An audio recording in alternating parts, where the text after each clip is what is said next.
Qué noche de encuentros, ¿no? Y de abrazos. Bueno, voy a intentar hacer una lectura de este libro. Voy a leer porque no quiero que la memoria me traicione. Quienes intentan contar una historia o varias historias se plantean para qué narrar y cómo narrar. Son preguntas sobre el sentido y la forma que en definitiva atraviesan las historias de nuestras vidas. El libro de Marcelo comienza con esas preguntas que evidencian una fuerte tensión entre historia y memoria, entre lo vivido y lo narrado. ¿Cuál es el sentido de narrar? La historia nos dice que en 1984 un grupo de jóvenes asume la conducción de una biblioteca popular fundada a principios del siglo XX por obreros ferroviarios, socialistas y anarquistas en una ciudad pequeña localizada en las entrañas de la llanura hacia ninguna parte. Llegamos jóvenes nosotros con todas las ilusiones a cuestas, hijos de obreros clase media, media baja, tratando de sobreponernos a los miedos, con convicción en ideas humanistas que en la vida real harían del mundo un lugar más digno y amable. El lugar elegido o que nos eligió fue una biblioteca popular de origen ferroviario. Eso nos cuenta Nano en uno de los textos que forman parte del libro. La experiencia construida por este grupo tiene su antecedente más inmediato en el movimiento generado en Venado Tuerto en los años finales de la última dictadura militar. Me refiero a Luz, Movimiento Pro Arte y Cultura. Luz decreta en octubre del 82 que se vivirán 12 horas de arte sin censura. Luz más luz, estamos vivos. Heterogéneo, amplio, interpretó una necesidad de encuentro para que actores sociales diversos se vieran, se reconocieran, emprendieran proyectos comunes y crearan nuevos lazos. Luz es el antecedente inmediato de la experiencia de la Biblia.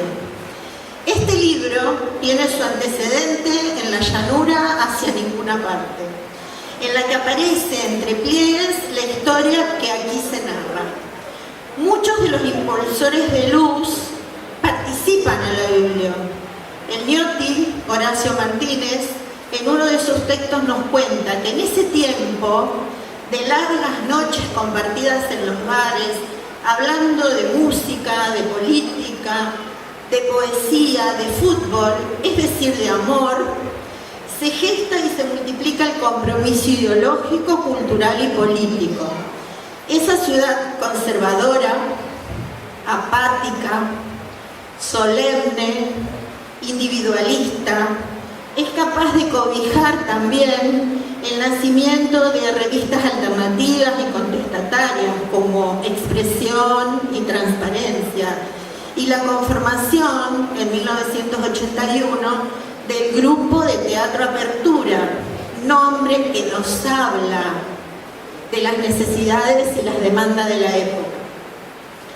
La apertura de la actividad política significó para muchos asumir un compromiso militante que fue elección de vida e imperativo insoslayable. Teníamos que hacernos cargo del futuro.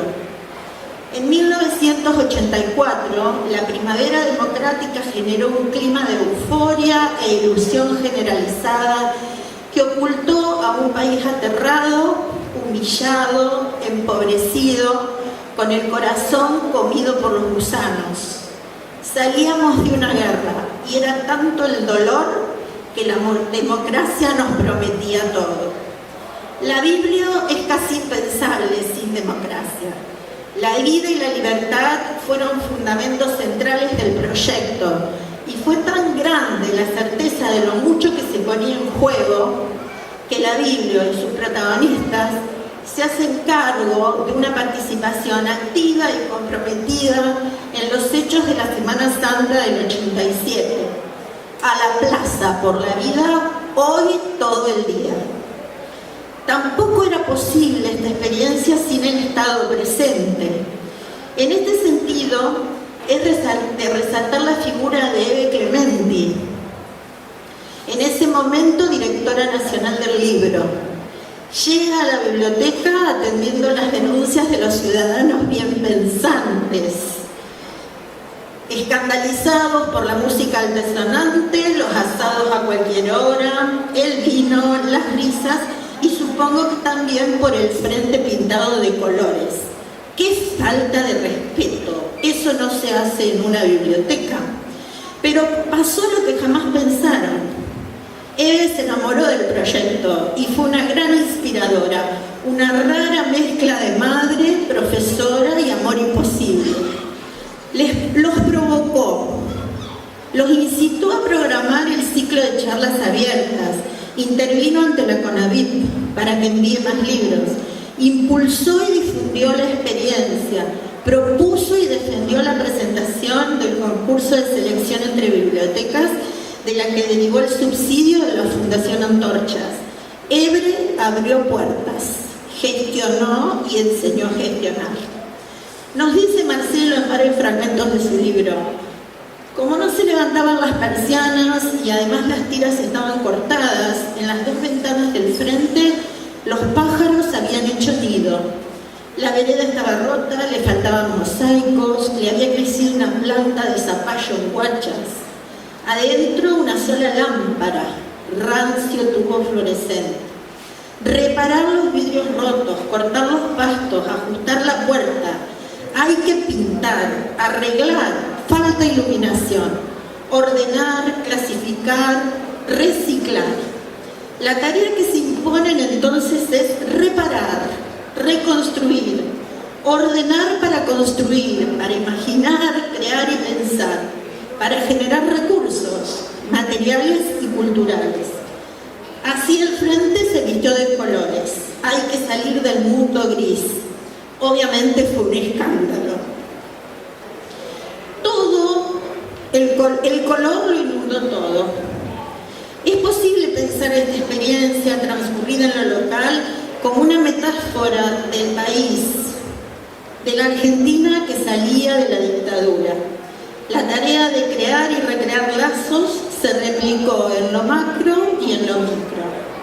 A partir de esta lectura es posible reconstruir tres grandes ejes del proyecto. Por un lado, la autonomía. Fueron independientes, tomaron sus propias decisiones, discutieron, acordaron, lo hicieron en conjunto como experiencia colectiva. La unidad.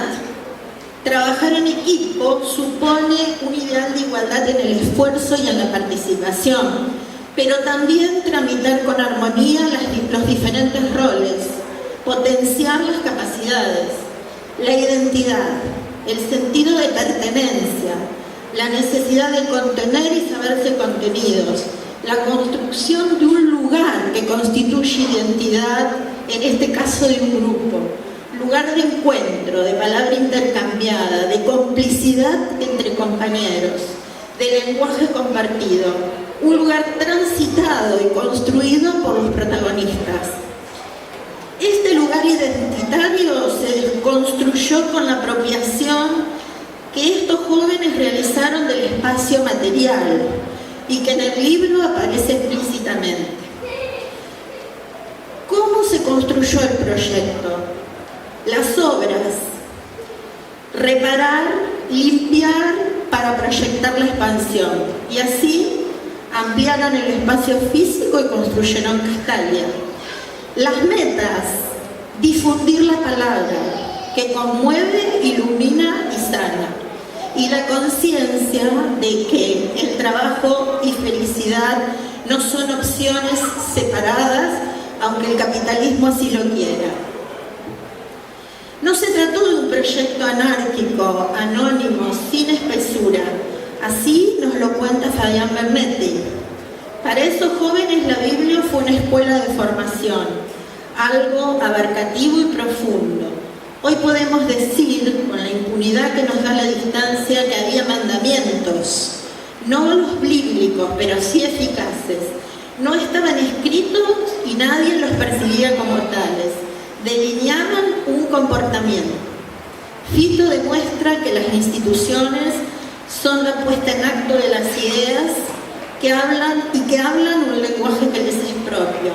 La Biblia fue una escuela de vida, espacio de contención, creación e identidad para quienes la habitaron, jóvenes provenientes de familias de trabajadores, imposibilitados de emigrar a las grandes ciudades, inquietos, creativos en la búsqueda de algo distinto.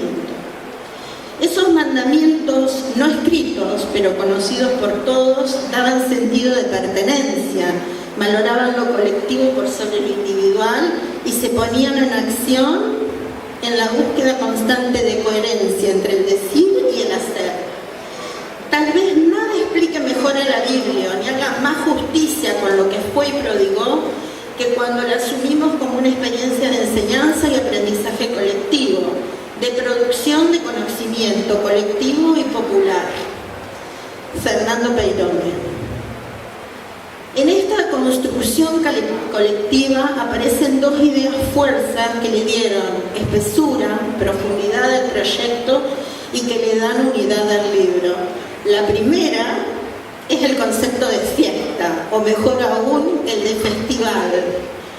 La vocación por la fiesta pública después de la maldición sobre las ideas y los cuerpos, después de la banalización del terror y del horror. Pachanga, bailongo, festichola. No sé qué pasa en esta ciudad. La Mona Jiménez en víspera de la Navidad del 88, la joda de la historia.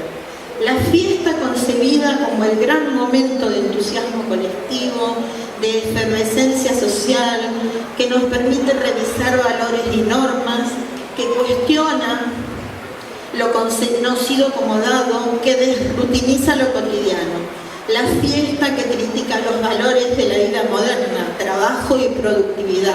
El que festeja no trabaja, es un vago.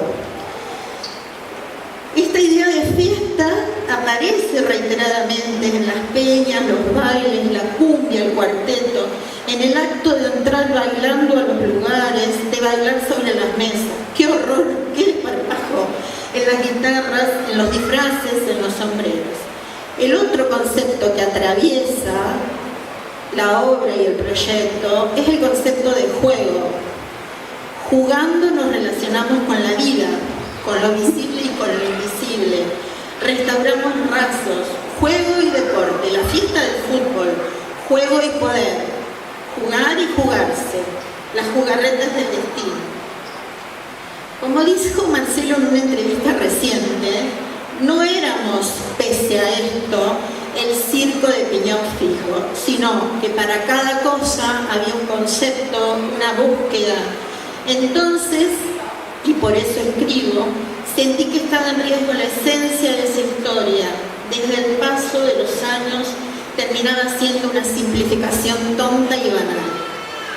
Ahora la pregunta es, ¿cómo elige contar? ¿Cómo es la forma?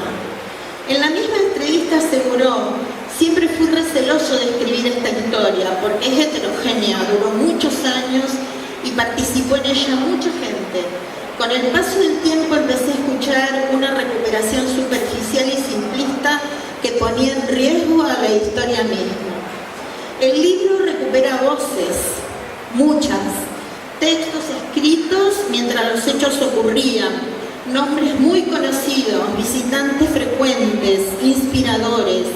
Además recurre a las voces de los protagonistas desde el presente. Es una obra coral, colectiva, como fue la propia experiencia, que recupera lo escrito en el pasado y la memoria de lo resignificado en el presente. No encontraremos en ella un relato cronológico y al detalle de los hechos, pero sí remarca los hechos que considera fundante: la llegada a la institución, la tarea de reconstrucción, la decisión de formar un equipo de fútbol, inscribirse en la liga, competir y también la decisión de dejar de hacerlo. Las charlas abiertas, la creación de la facultad libre, y hay una referencia a Babel, acciones conocidas por todos. El fútbol masivo y popular, hoy valoradísimo, heterogéneo, fue la excusa para vincular libros y personas. En el fútbol se unen esas dos ideas fuerzas, la fiesta y el juego. Este equipo, que fue competitivo, que ganó campeonatos, dicen los que saben que jugaba lindo y que homenajeaba al fútbol de antes, acompañado siempre por una hinchada que festejaba las buenas jugadas, que cantaba y que no insultaba. Fue un equipo de rebeldes que con desfachatez se disfrazaban, pero jugaban seriamente, armado alrededor de un concepto solidario. Pudimos mostrar que un fútbol con libertad, pero con responsabilidad, podía conseguir objetivos, o magno jul. Una vez logrado el objetivo de entrar en la liga, acuerdan con el Club Los Andes, aquí en San Eduardo, usar su cancha en donde la Biblia jugaría en condición de local. Significó mucho trabajo, invirtieron tiempo y recursos para poner en condiciones una cancha que hacía años estaba en desuso y sobre todo construyeron vínculos, se afianzaron relaciones humanas valiosas y necesarias para la vida en comunidad. Había que construir confianza entre estos jóvenes melenudos que andaban siempre en grupo, que vestían de manera extraña, que disfrutaban de las fiestas y del vino, que se reían mucho entre ellos y los habitantes de este pueblo que por mucho tiempo se sintió un poco aislado, olvidado por los que toman decisiones.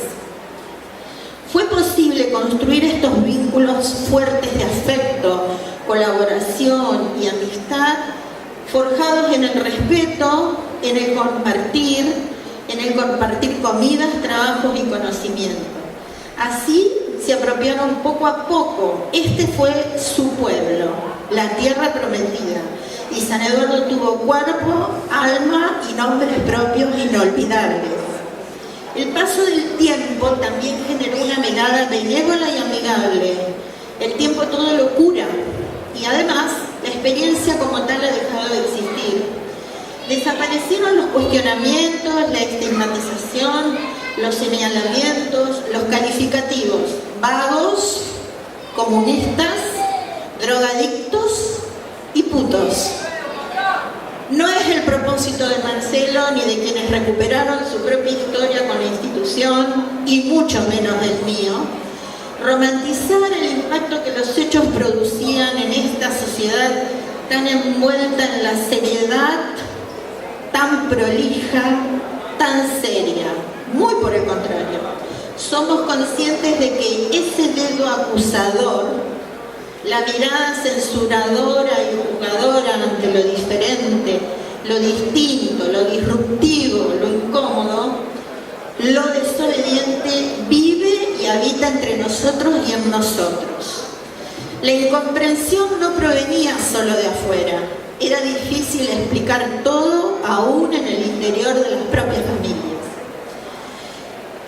No fue fácil decidir qué contar en esta presentación a la que fui tan gentilmente invitada, entre otras cosas porque no fui protagonista de manera directa de esta historia. Pero leer este libro fue un viaje hacia mi propia historia de militancia política, hacia mi propia juventud y hacia los dorados 80. Agradezco muchísimo, Marcelo, que me hayas invitado a presentar esta obra de la que alguna vez hablamos. Nos conocemos hace muchos años, conozco a Gaby, tu compañera, y a tus hijos.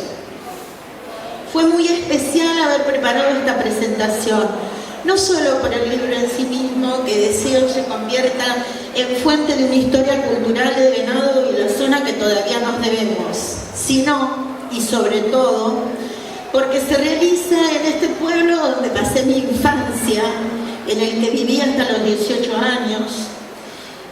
En principio, este acto se realizaría en las instalaciones del club en el que mi padre y mis tíos tuvieron participación institucional y donde junto a los amigos de aquellos años he pasado las tardes y las noches de verano. El cambio de escenario no es menos significativo. Este salón comunal, en mi infancia el Salón de la Sociedad Española, fue el escenario de bailes, cenas, veladas infantiles, fiestas cívicas, representaciones teatrales en las que participaron mi madre y mi padre como organizadores en algunos casos y como animador en otros. Iba a la iglesia, a la Biblia, a participar de alguna peña, alguna clase en la facultad libre, alguna cena organizada, vaya uno a saber con qué propósito. Vine alguna vez a ver fútbol con compañeras con las que construimos amistad duraderas. Nos cruzamos en el camino polvoriento más de una vez con el Ulises.